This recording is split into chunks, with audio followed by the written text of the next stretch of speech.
Hello and welcome to another episode of Scott Reads Comics. Today I'll be covering Tales of G.I. Joe number 7, published by Marvel Comics in 1988, and reprinting G.I. Joe, A Real American Hero number 7, which was originally published in 1982 by Marvel Comics. And this is an exact reproduction of the cover, save for the corner piece, of G.I. Joe number 7.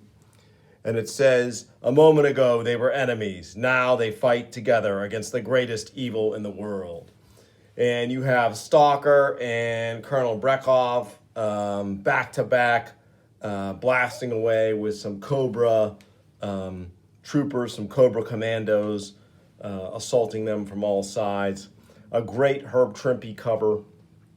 And we're going to get some superb Herb Trimpe artwork as we go through this one. Again, this picks right up from issue number 6, which I covered in the very previous episode of Scott Reads Comics. So check that one out if you want to be up to date on the story. And away we go. Script, Larry Hama. Plot and pencils, Herb Trimpe. Inks, Chick Stone. Letters, Jim Novak. Colors, Chrissy Shield. Editor, Denny O'Neil. Editor-in-Chief, Jim Shooter. And I think I figured out between episodes why Herb Trimpe gets a plot credit, because the October Guard were originally characters that he created along with someone else whose name escapes me right now. Might have been Carl Potts, for a potential S.H.I.E.L.D. storyline in mainstream Marvel continuity. So these characters were repurposed into G.I. Joe characters. So that's why I think Herb gets the plot credit in this issue. Walls of Death. In the mountains of Afghanistan, the G.I. Joe team have fought their Russian counterparts to the October Guard to a standstill, only to be overwhelmed by Cobra Command and a small army of Cobra Commandos. The prize, the remnants of a top-secret Soviet aircraft that had crashed in the Hindu Kush foothills. The solution was again simple. I set you against one another and plucked the prize from under your collective noses. I knew you were too evenly matched for either side to score an easy victory. You see, I've studied your dossiers quite thoroughly. So you see, my dear worthy opponents, I was confronted with a dilemma. I wanted the aircraft to further the aims of Cobra, but how was I to extract it from hostile territory while harried by the two best combat teams in the world? So Cobra Commander deep into his monologue here, and we get a really cool summary of who's who. The infamous October Guard, Stormovik, Shrog, Horror Show, Dana, and Colonel Brekhov. The insufferable G.I. Joe team, Stalker, Scarlet, Steeler, Flash, Clutch, and Breaker. We love you too, Cobra Commander. Shall we liquidate these insolent dogs now, Cobra Commander? No. I love this panel. I don't think, if you talk to any artist, this is not an easy panel to draw here, with the hands, the perspective of the gun, the depth created by the way Trimpe structures the panel, and just his ability, again, to draw hardware is phenomenal. So Cobra Commander decides he wants them to suffer. So they don't kill them immediately. He leaves two stooges to do the killing. But, Breaker, old buddy, now we got him just where we want him. You're nuts, Clutch. We're looking down the barrel at 6 feet of prime Arlington real estate, and the hand is quicker than the eye. I see it, but I don't believe it. So the turret on the vamp rotates while these two unsuspecting would-be executioners are unaware. Have you seen them sweat enough yet? No, but I suppose it's asking too much to expect them to grovel. Let's get on with it. But let us not be hasty. I suggest we start with the kneecaps and work upwards. Excellent. You're cutting it a little close, Clutch. Oh, Breaker, you're such a spoiled sport. Rat-a-tat-tat, and these two are gunned down. Unlike the cartoon, the G.I. Joe comic had plenty of violence with consequences versus the cartoon where it was the old A-team saying bullets fly and none die. Give me 5 on that, Clutch. Like the man said, excellent. Not that I want to sound dumb or anything, but how the heck did you do that? Easy. I had my arms crossed, right? Well, I had this hand tucked inside my shirt, making like Space Invaders with this gun mount remote control unit. Didn't you guys ever wonder how I fired those things without ever touching them? Clutch wasn't the only one who had something up his sleeve. When the October Guard jumped us back the ravine, I planted a locator transmitter in the RTV. Signals coming in loud and clear. We can track it from here to Georgia if need be. Niet, Georgia is Soviet territory. That ain't the Georgia he has in mind, sweetie. So, the Joes and the October Guard realize they're still at an impasse. They both want the experimental aircraft. However, now Cobra has it, so they resolve to bury their differences temporarily at the protestations, despite the protestations of Scarlet. And so they're going to work together. This ain't no democracy. I'm in charge here, and I'm exercising my prerogative to make a field command decision and examine the options. Let's say we do pack up and go home. What's to keep these jokers from following Cobra and taking crack at the jackpot? Besides, what am I going to say to Hawk? See? Gee, we almost made it, had it back safe, out of Cobra, but they came along and took it. No way. I will be frank with you. The penalty we face for failure is unimaginable. We have no choice but to follow Cobra alone. Our chances of success are negligible. But if we were to combine our forces...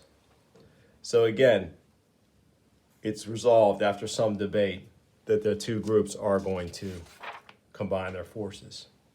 And we get another phenomenal, not quite full page piece from Trimpe showing the two teams on the move. But man, this looks so good.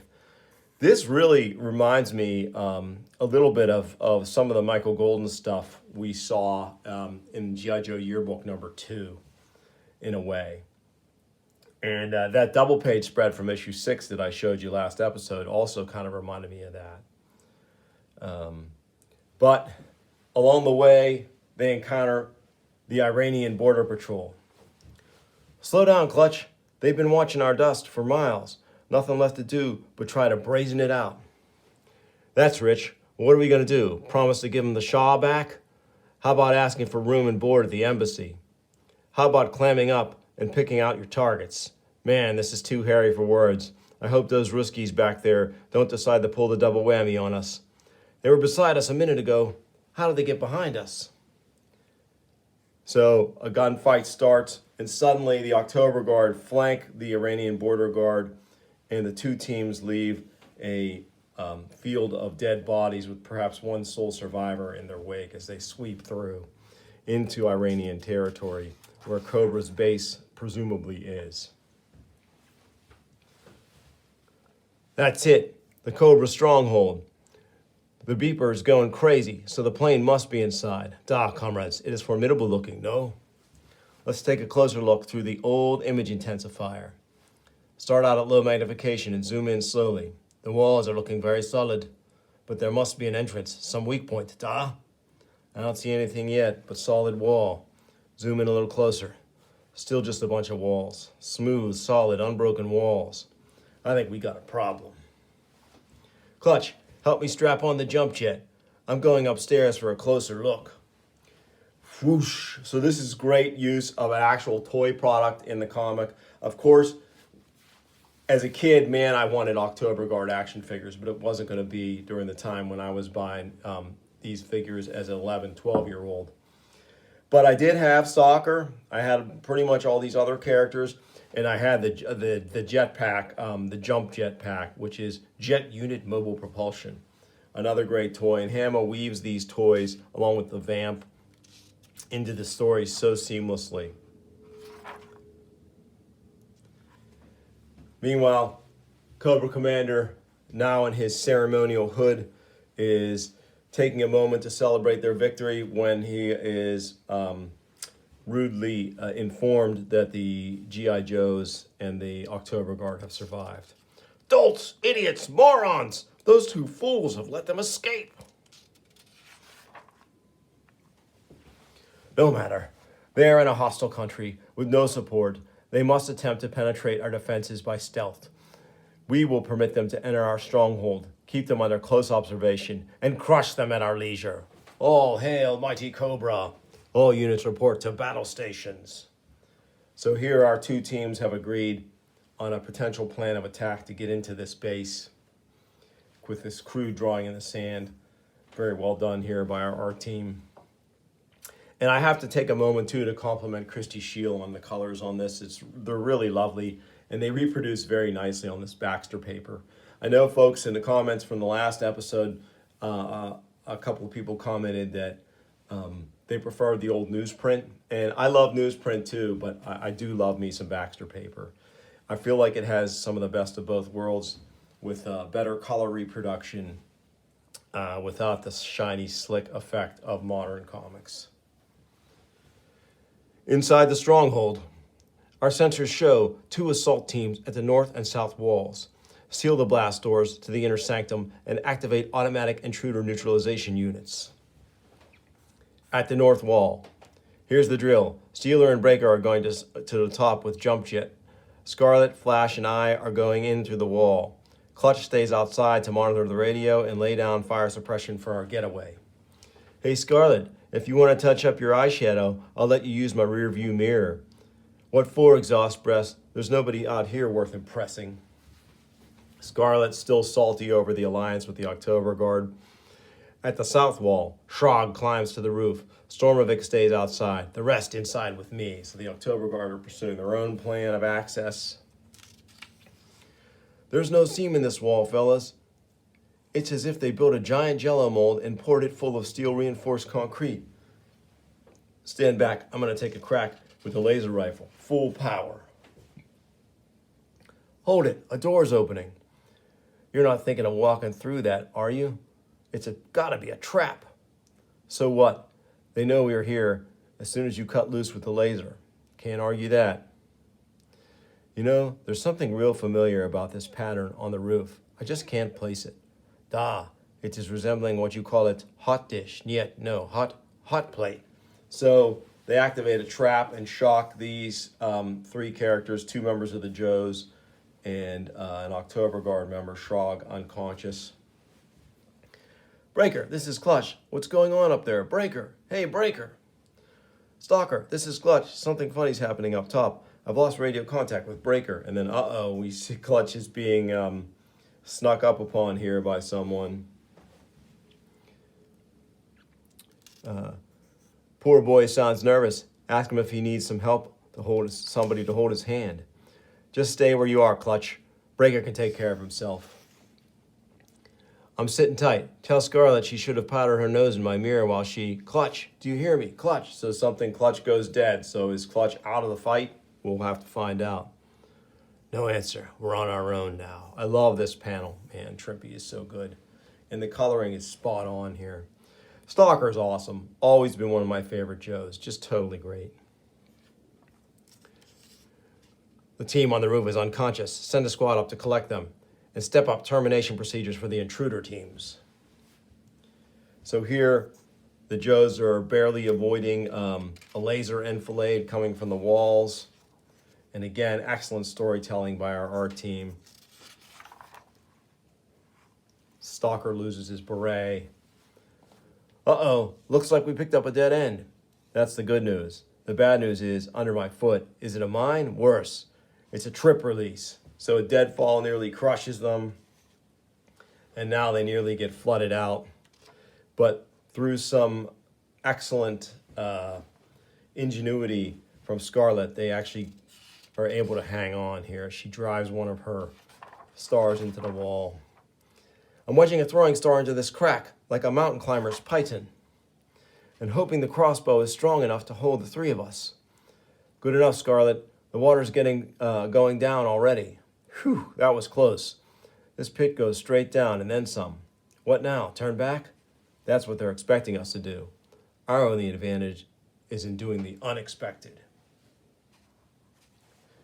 In the inner sanctum, both the American and Russian teams are still intact. Shall we activate Operation Doppelganger? It wouldn't hurt to be prepared, Cobra Commander says. There's an earlier sequence, too, I wanted to point out that's cool with Cobra Commander here. Oh, this is great, yeah. Just as he knows they've penetrated the lair, he says, burn the ones on the roof. It's time to shed the ceremonial cowl and don my battle helmet. So here, of course, we don't get to see his face, but off with the cowl and back on with the battle helmet. In Operation Doppelganger, put a pin in that. We'll revisit that later. I hear a hissing sound, Stalker. Could it be gas? That's too pedestrian for Cobra taste. But this looks a bit more like something caught from Steven Spielberg. So they actually have venomous king cobras, and this is where Flash gets to do his thing. Totally awesome sequence here.